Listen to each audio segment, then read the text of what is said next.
Bienvenidos a Dios es Misterio, el podcast que presenta una síntesis del tratado teológico de Dios Uno y Trino. Este trabajo tiene la triple finalidad de dar a conocer autores, servir como herramientas facilitadoras y ser una fuente de consulta para los interesados en la teología y la filosofía. En este primer episodio abordamos la cuestión fundamental sobre la pregunta por Dios. Es un rasgo inherente al ser humano que el hombre siempre se ha preguntado por la existencia, el modo de ser, de actuar, tal vez de un ser superior. Y estas preguntas las hacemos según nuestra situación personal, según lo que estemos viviendo, nuestra situación existencial, intelectual, nuestra historia y nuestra cultura. Y a pesar del paso de los siglos, estos interrogantes no han podido perder su actualidad. Pero ¿cuándo surge esta pregunta con más fuerza? Evidentemente, en el indeciso, en el que duda, en el que atraviesa por una crisis. La pregunta emerge cuando contemplamos leyes injustas o experimentamos el profundo dolor de perder un familiar. Es decir, la búsqueda de Dios a menudo nace como de la fricción entre la realidad y nuestro anhelo de llegar a tener algo absoluto. Uno podría pensar entonces que la pregunta por Dios es exclusiva de aquellos que no creen. Pero la verdad es que el creyente necesita hacerse continuamente la pregunta por Dios. Y para hacer esto, enfatiza la fuente. No necesita abandonar la fe. Al contrario, la fe exige ser vivida, se hace carne y sangre. Una fe que sea hecha cuerpo en esa carne y sangre y con la voluntad de siempre dirigirse hacia su Creador. Para el creyente, su adhesión a las verdades que cree es incondicional. Su vida y su verdad están tan unidas que estaría dispuesto a morir por su fe. Sin embargo, esta profunda convicción no le permite permanecer en el umbral de una fe sin razones, sino que lo impulsa a caminar hacia una fe inteligente. Aunque a veces se la presente con los ojos vendados, la fe no es ciega y mucho menos irracional. El punto de partida es claro: creer en Él, pero esa misma fe nos impele a entender lo que cree. Debemos entrar por la puerta de la fe, pero una vez dentro es necesario avanzar hacia una comprensión más íntima y profunda. Este avance no es solo un ejercicio intelectual. No solo la fe impulsa a comprender, sino también el amor.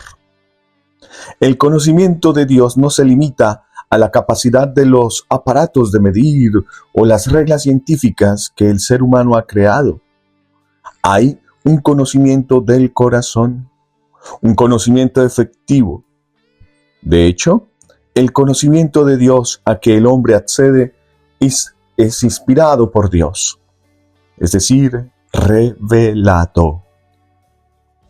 Ahora llegamos al núcleo de la reflexión de este primer capítulo, la idea nuclear sugestiva que define la relación entre el Creador y la criatura. La pregunta por Dios tiene una doble cara. Es al mismo tiempo una pregunta por el mismo ser humano. Nos encontramos entonces siempre en este sentimiento de los dos polos, Dios y el ser humano. La vida del ser humano no es plenamente humana sin Dios. Si el ser humano vive sin Dios, perdería toda la dimensión de absoluto. Pero la maravilla de la revelación es que una vez que Dios se ha dado a conocer al crear al hombre, y sobre todo al descubrirse en Jesucristo verdadero hombre y Dios, Dios ya no puede ser pensado sin el ser humano. Cuando yo pregunto por Dios, estoy preguntando sobre mí mismo. Y debido a que Dios ha querido encarnarse, ya no puede ser pensado al margen de la encarnación. Por eso, esta es la pregunta de las preguntas. Su respuesta se encuentra en Jesucristo. Incluso aquellos que se dedican a la fenomenología de la religión o a la historia, preguntan más que por Dios mismo, por las ideas que el ser humano a lo largo de su historia se ha ido haciendo de lo que llama Dios. Pero existe siempre el no creyente en búsqueda. Y también hay hombres y mujeres que desean creer, pero que no son capaces de dar intelectual o afectivamente el paso a la conversión de fe. Esta pregunta tan central es el foco del quehacer de la teología, de la vocación del teólogo, de aquel que se dedica a sistematizar, reflexionar, estudiar de Dios. En la teología, Dios es el objeto y también es el sujeto de la teología. La tarea del teólogo es hacer que la fe comprenda lo que cree, y para ello se sirve de la razón, la inteligencia. Esta inteligencia de la fe no parte de cero. La teología se beneficia de que otros creyentes y teólogos anteriores han descubierto caminos insospechados para ayudar a la fe. Esta reflexión de la fe es crucial para el creyente de hoy, especialmente ante fenómenos de nuestro tiempo como el ateísmo, el nihilismo, el agnosticismo, el escepticismo y otros. El creyente debe entrar en contacto y en diálogo con aquellos implicados en estos fenómenos. Este diálogo debe realizarse con amplitud de corazón y sin esa agresividad que es signo de debilidad e inseguridad. Busca siempre presentar con autoridad lo que cree. Se trata de comprender las razones que tiene el no creyente y al mismo tiempo de hacer un esfuerzo para mostrar, desde la misma realidad humana, la posibilidad de iniciar un camino que lleve al reconocimiento de la existencia de Dios.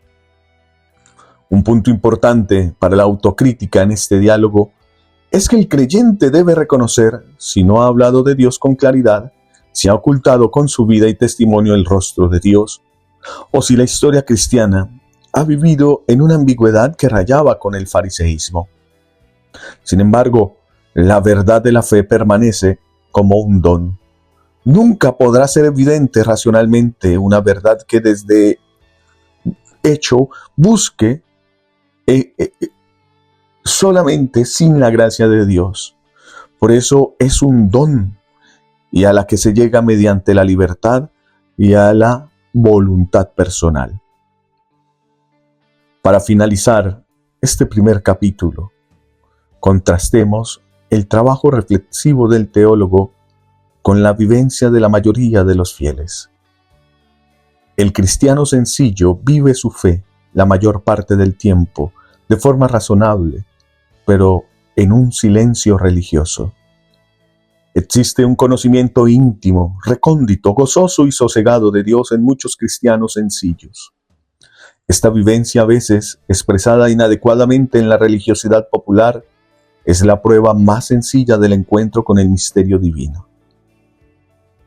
Agradecemos su escucha en este inicio de nuestra reflexión continua y diálogo continuado con las fuentes de nuestra fe.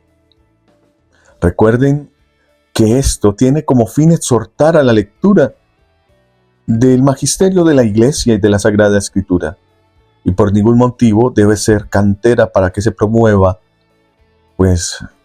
alguna ociosidad, sino más bien despertar en ustedes ese amor primero.